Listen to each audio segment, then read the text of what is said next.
Thanks very much, and thanks for inviting us along today. My name's Gillian MacIntyre, and I'm a senior lecturer in the School of Social Work at Strathclyde University. And my colleague Ailsa Stewart is with me today. We've both been doing research for a number of years, probably around 20 years, with people with learning disabilities. And we've been asked today to talk about our experiences of kind of working in a very kind of participatory and collaborative way with people with learning disabilities. A lot of our work has started off looking at parenting. We were very interested in women's lived experience of parenting with a learning disability. And as part of that work, it very quickly became apparent to us that women with learning disabilities who are parents face a number of challenges. Their lives are very complex. Actually, lots of overlaps. It was really interesting listening to Linda's presentation, but very complex lives, lots of intersectional issues where different barriers overlap. And many of the women that we worked with had also lived experience of domestic abuse. So over the last 4 or 5 years, our work has primarily focused on the lived experiences of women with learning disabilities who experience domestic abuse. And we've been very lucky to be working in partnership with an organisation called Central Advocacy Partners. They are an advocacy organisation based in the Forth Valley region, and they provide specialist advocacy support for women with lived experience of gender-based violence. So we've been really lucky to work with a number of women with lived experience who have been very open and willing to share their experiences with us over the last 4 years or so. We're currently developing a new research project in co-production with women with learning disabilities. So we're working in collaboration and partnership with the women to design the project, and that's very much based on looking at decision making around domestic violence for women with learning disabilities, because women feel very much that often their testimonies and their accounts are dismissed or judged negatively by the professionals that they work with. So we're really keen to explore decision making and what informs decision making in practice, and that's a project that we're doing in partnership with women with learning disabilities. So in this session, what we want to do is just to kind of give you a little bit of an overview of I'm not sure how many people work regularly with people with learning disabilities. So we want to start off just by giving you some of the kind of key messages from the research evidence that exists around how we can support people with learning disabilities to share their experiences. So this is really just general messages from the literature, and then Ailsa will go on to tell you a little bit more about how we've tried to operationalise that in practice. So probably just worth re-emphasising the message that the women that we work with have very complex lives, very much lived experience of trauma, experience of abuse, often that began in childhood and has continued into adulthood, lots of experiences of poverty, discrimination and exclusion. So people who are not used to being included and having their voices heard and their experiences and their views taken seriously. So a lot of that work really does involve building relationships and taking time to establish trust, and that can be a really lengthy process. It takes much longer than I think we ever anticipated when we first started out doing work like this. So there's issues around complex lives, but there are also issues around having a learning disability and the cognitive impact that having a learning disability might have. The people that we tend to work with usually are on the milder end of the learning disability spectrum. And what that means is that often when you met someone for the first time, you might not immediately realise that they did have a learning disability. Often it's not a formally diagnosed learning disability, so they haven't had IQ testing, but there will be a specific learning need. And that means we need to be very careful just about things around accessibility, just in terms of the language we use, making sure that the way that we communicate is jargon free, that we use different formats in order to do that, thinking about how we communicate, and always thinking about issues of capacity, particularly when we start off a new relationship with someone with a learning disability. Really important to explore issues around capacity and get a sense of how much someone is understanding what you're actually saying. What we kind of have become aware of is that people are very skilled at masking when they don't understand something because of the kind of stigma and discrimination that's often associated with a learning disability. So worth bearing in mind that there could be capacity issues that are worth exploring. Issues around establishing boundaries at the start of the relationship. Often people with learning disabilities can be very isolated, socially isolated, excluded, marginalised, and it's sometimes worth bearing in mind that actually you might be one of the few people that this person has in their life. So trying to establish the parameters of the relationship at the beginning is quite important. Relationship-based practice is something that we're very committed to, and as I said, this takes time to build up trust.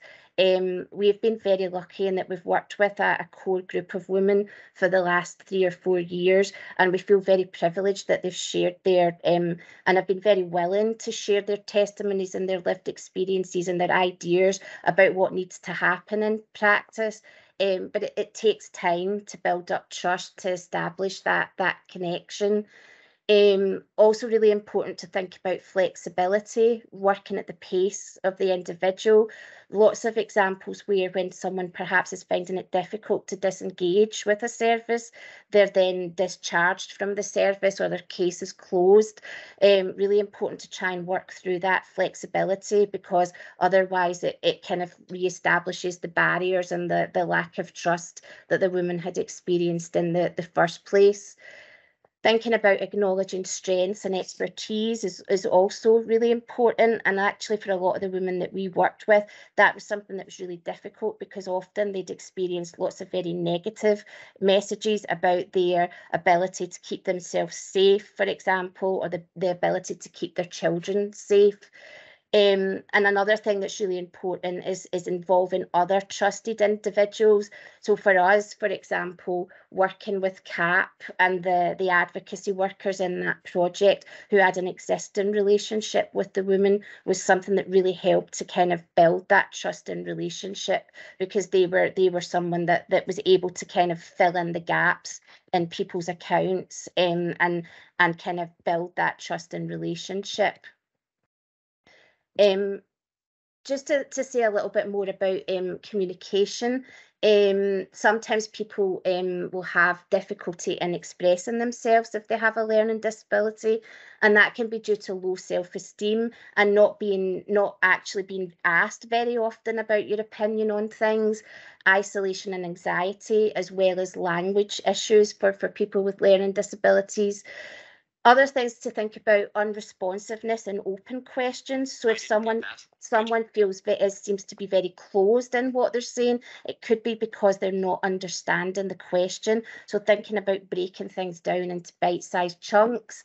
People sometimes with learning disabilities sometimes have difficulty in generalising from experience and thinking in abstract terms. And there's also sometimes conceptual difficulties around time, which makes it really hard for people to share their stories. So those are the kind of things in terms of communication that can cause barriers and make it difficult for us as researchers and for practitioners to be able to build that relationship and offer support. And ways around that involve looking at trying to build strengths and explore positives, and also thinking about debriefing and sharing positive messages with individuals. What we've tried to do then is to we've taken the National Trauma Training Programme and the 5 Rs, and we wanted to try and apply that to the work that we did to demonstrate the ways in which we try really hard to work in a trauma-informed way. When you're doing research and you kind of go through ethics, you have to go through an ethics process of applying for ethical approval. And so some of these things are things that as researchers we would do anyway, but given the complexities of the lives of the women that we work with, trauma-informed practice is so important for us in terms of our research. So we've kind of highlighted these 5 Rs around realising, recognising, responding, resisting, and relationships. And just for the last bit of this talk, Ailsa's going to just try and demonstrate how we've kind of followed that process. Hi, thanks very much, Gillian. I'm conscious of the time, so I will try and get through this relatively quickly. So just to start with realising then how common the experience of trauma was. Just very brief details of the main study that I'll draw on to kind of demonstrate some of the ways in which we promoted participation. There's a 3-year evaluation of the Survivors Project in Forth Valley with Central Advocacy Partners, as Gillian was talking about, where we worked with over 25 women with learning disabilities who'd experienced domestic violence to understand their lived experience, and obviously in this context the role of advocacy.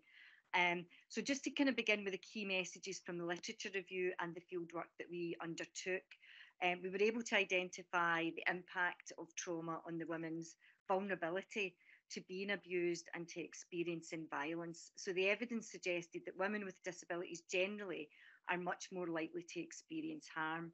So for our work, one of the difficulties with the evidence base is that much of the work that's been carried out focuses on disability as an umbrella term, and often doesn't focus in on the experiences of those with specific disabilities, such as a learning disability. There's much more limited work in that particular area. Also, writers like Tom Shakespeare, for example, feel that much of the work around disability and gender-based violence has actually been of quite poor quality and doesn't feature the lived experience or the voices of the people who are being researched, if you like. So with that kind of caveat, here's what we found out about the impact of trauma. Makes the women much more vulnerable to being targeted by those who are seeking to harm, particularly when we start to think about the normalisation of harm for lots of these women, where it's expected and considered to be part of their day-to-day relationships. And I'll say a bit more about that as we go through. Often the women reported being stigmatised and discriminated against by services and felt really misunderstood and not listened to, and that reinforced their own low self-esteem, that they began to internalise the idea that they're not worthy of support and protection, and they report feeling shame that they're unable to protect themselves. They were very clear that often prevented them help seeking and participating in their own protection. And as I think we've previously said, harm and abuse is often perpetrated across the life cycle. So a number of the women in our study reported being abused as children and throughout their life, primarily by family members. So moving on then to realising the impact of that. So we had this challenges, the information about challenges about participation in services and in research, and the knowledge that the women in our study had all experienced some form of abuse and harm. So in terms of trauma-informed work, we had to recognise the impact of this trauma. And what became clear very quickly was that this normalisation of harm meant that women were often unable to recognise behaviour that was harmful to them or inappropriate. And one particularly telling comment was made in one of our first interviews, where a participant told us that she knew everyone was abused and that hers was basically no worse than anybody else's. And this was after describing a particularly violent episode in her life where her mother used her as a human shield to protect herself from a violent assault by a partner. This lack of recognition of harm prevented the women seeking support, and in most cases they were very unclear about where to seek support. and it also prevented them from participating in attempts to provide support and protection.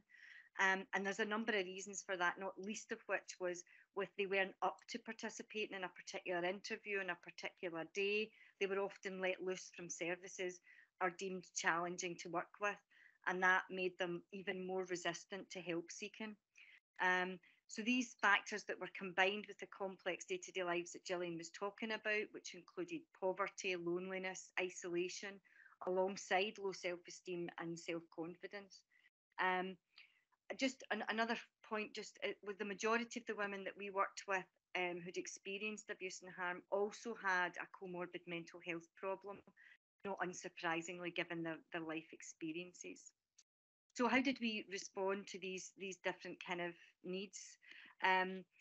Gillian highlighted at the beginning, we had information from the literature about some of the issues that we might face. So we were able to plan in advance for what we might experience. Plus, we were able to draw on our previous work with parents. So some examples, we produced accessible information sheets and worked directly with CAP and Falkirk to produce visual representations of what we were saying. And consent forms were also produced in this way. But I think in addition to that, really importantly, we explained in detail verbally and in jargon-free language at each meeting with the women what the options were for them, what the sheet said, so that anyone with a literacy issue would not be excluded from understanding. So issues around confidentiality, anonymity, their right to withdraw at any time, all of those things we explained verbally as well as in writing. The advocacy workers in the project also did a huge amount of work in advance of participation of the interviews with the women. We also carried out focus groups to ensure that the women understood and were prepared to participate and were willing to do so. And through this process, we made sure that they understood our role, what we were there to do, and that this would be for a limited time. As the women had often felt services came and went in their lives, it was important that they understood the parameters of this relationship to promote their participation. And we negotiated with the advocacy workers that we would interview the women at a time and place that suited them, and that we would be really flexible in our approach. So if the women were not up to it that particular day, we'd rearrange. They were reassured that this would not mean they would be excluded from the project. And we were lucky to have the luxury of having a 3-year project, the amount of time that we had available to us to do that. It also obviously takes time to build trust, and we were really aided in that engagement with the advocacy workers who had built up long-standing, reliable and trusting relationships with women. But that takes a great deal of time and consistency to ensure that they were able to participate and to have their voices heard and validated through the process of the research. All discussions and messages had to be repeated to ensure that they were understood. We tested this out in focus group discussions where we used vignettes to ask the women to apply their learning to a case, which they were able to do. So the messages they were able to repeat. And as I've said throughout, the excellent participation we had in this study was due in no small part to the advocacy workers. And as Gillian was saying earlier, the importance of involving trusted others to facilitate participation is really important. So just then moving on to resisting re-traumatisation and offering a better sense of choice and empowerment for the women. The lessons we learned from our work were that the women required follow-up after participation, including a debrief by the advocacy worker in this case and ourselves at times to ensure no concerns were left following their interview or participation in the focus group. We provided control for the women of the where, the when to participate, how long, the opportunity to withdraw at any time during the process, providing them with the choice not to engage at all or to delay for another day. While for the most part the advocates were not included in the interviews, they were always nearby to provide a reassuring presence. And we also repeated key messages at the end of each session to ensure clarity and transparency. And in particular, how we dealt with confidentiality and their right to withdraw. Another, I think, key message was that, and Gillian alluded to this earlier, the women found it really difficult to hear positive messages in any engagement that they repeated to us. They only heard the criticisms and the negatives made about their ability to protect themselves. And yet, in contrast with the advocates' account, for example, of a meeting with social work in court, this was not the case. So the advocates spent a great deal of time during debriefings enhancing the positives, showing the importance of strengths-based practice for promoting participation. And we followed that rule at the end of any engagement with the women also. Um, and obviously, if women are only hearing negatives, it makes them less likely to engage in the future. So just to kind of finalise, to summarise, I suppose, the key messages of any relationship that promotes participation with this particular marginalised group. And I think there are crossovers with other groups. Time is important to ensure clarity of understanding and clear parameters of the relationship. Flexibility of approach and recognising the impact of trauma on mental health and well-being and ability to participate. So this includes acknowledging that sometimes people won't be able to go ahead on a given day. Having consistent, reliable, regular contact also promoted participation as trust was built up. And a single, sorry, I've got frog in my throat. A single consistent point of contact, in this case, the advocacy worker, also promoted participation. So for us, relationship-based practice was priceless. But just to finish, we also found that peer support was invaluable. When the women had the opportunity to support each other, they were able to demonstrate their knowledge and understanding of abuse and harm and ways to protect themselves, which enhanced their self-esteem and confidence, reduced the loneliness and isolation, and promoted their participation. So just to final, there's just a list on the last slide of a couple of publications that summarise the work in a lot more detail. There's an Iris Insight, which synthesises the evidence and makes some recommendations for practice. Thank you very much for listening.